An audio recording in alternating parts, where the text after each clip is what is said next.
This is about the history of the term capitalism. If you are looking for the history of the theorized social economic system of production, this won't be covered in the video.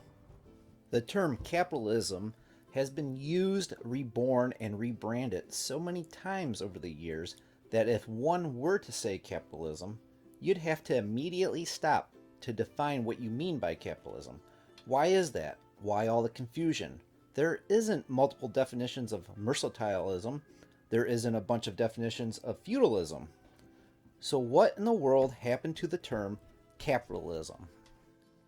Where to start? Well, to quote Escanaba in The Moonlight, if you don't know where to start, go back to the beginning. So in the beginning, there was Karl Marx. Nope, just kidding. Despite what most people think, Karl Marx, the most famous socialist ever, did not coin the term capitalism. In fact, there's no evidence he ever even used the term. Now later in life, his co-author, Engels, may have used the term capitalism, but neither Engels nor Marx popularized the term. Now the term capitalism shows up in the everyday lexicon in the 1850s.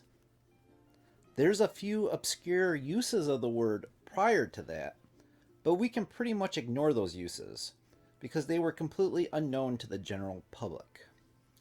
We can trace the popularization of the term capitalism to two people, utopian socialist Louis Blanc and mutualist Pierre-Joseph Proudhon, the father of anarchism, the first person to proclaim themselves an anarchist. Now Louis Blanc, who is credited sometimes as being the first to coin the term capitalism, used this term to mean the appropriation of capital by some to the exclusion of others. But I think we can safely credit Proudhon for the term capitalism becoming part of the public's lexicon in the same time period of Louis Blanc. Proudhon was the first documented person to use the term capitalist to mean property owner, and he was the think tank behind the first worldwide labor movement while Marx was still cutting his philosophical teeth. I'll be the first to admit that I haven't read all of Proudhon's works. He wrote a lot. For example, the last book I did read by Pierre-Joseph Proudhon, Evolution of Capitalism, was just over 800 pages.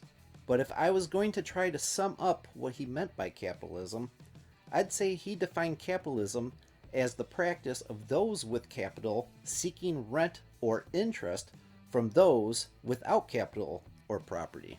So how did the term capitalism become associated with Marx if he never used the term himself?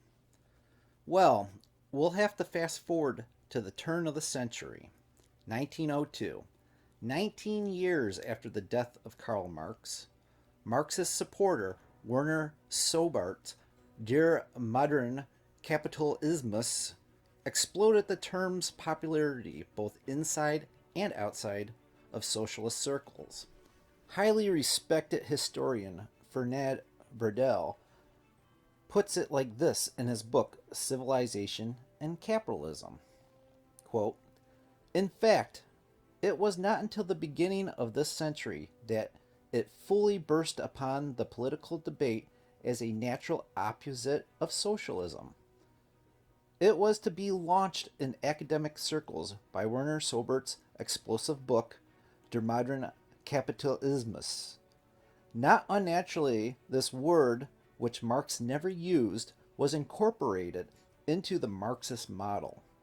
So much so that the terms slavery, feudalism, and capitalism are commonly used to refer to the three major stages of development defined by the author of Capital."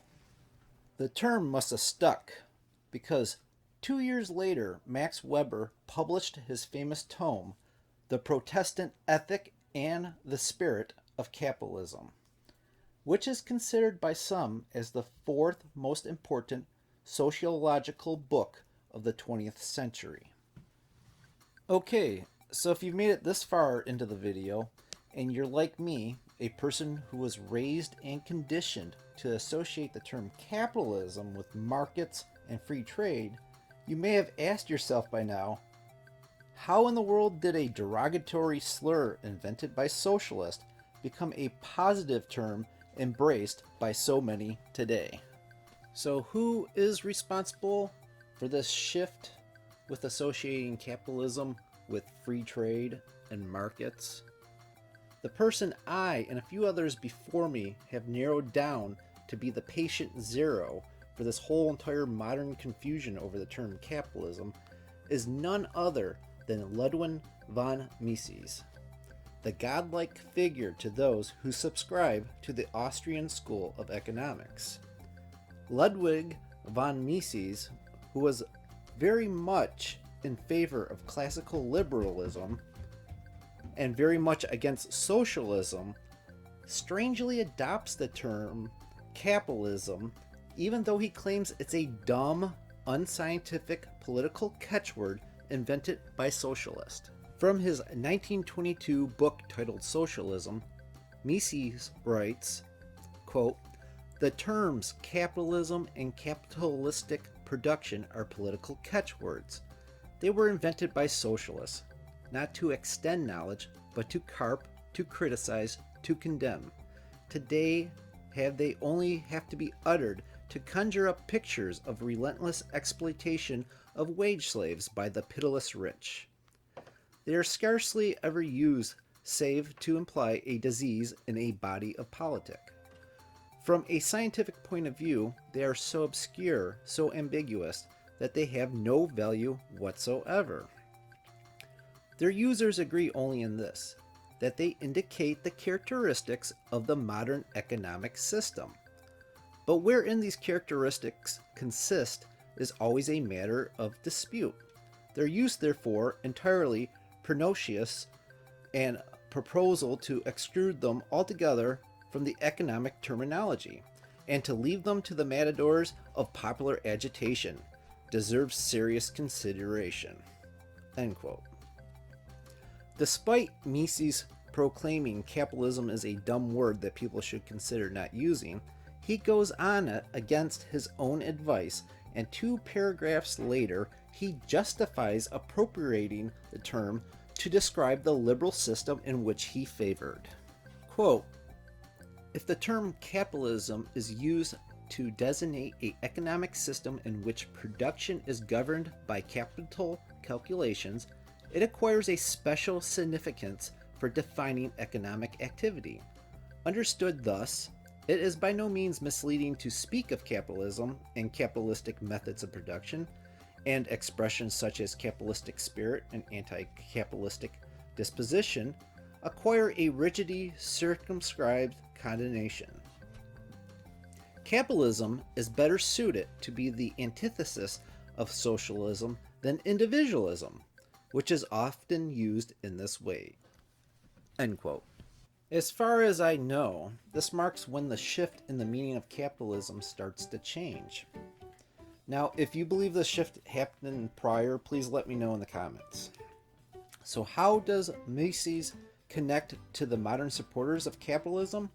Mises converted his student, Friedrich Hayek, from socialism to liberalism. Hayek would later found a social club in 1947 for free market economists. The founding meeting included Hayek, Mises, and Milton Friedman, the author of Capitalism and Freedom. By no stretch of the imagination, one can only assume that Mises' redefining of the term capitalism rubbed off onto his students. In fact, to further this point, in Hayek's book, The Road to Serfdom, Hayek basically does the same thing as his teacher did in the book Socialism. Hayek admits that the term capitalism conceals the truth on page 89, but then redefines the term to mean the free market exchange of goods on page 109, as he continually praises the system of capitalism. Quote, "It is now often said that democracy will not tolerate capitalism.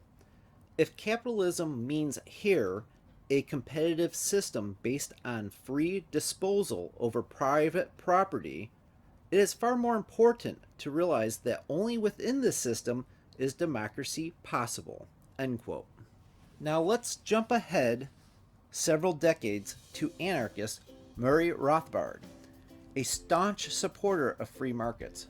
Rothbard, once he starts rubbing shoulders with his elder free market economist who commandeered the term earlier, he points out the problem we are having with the word capitalism today.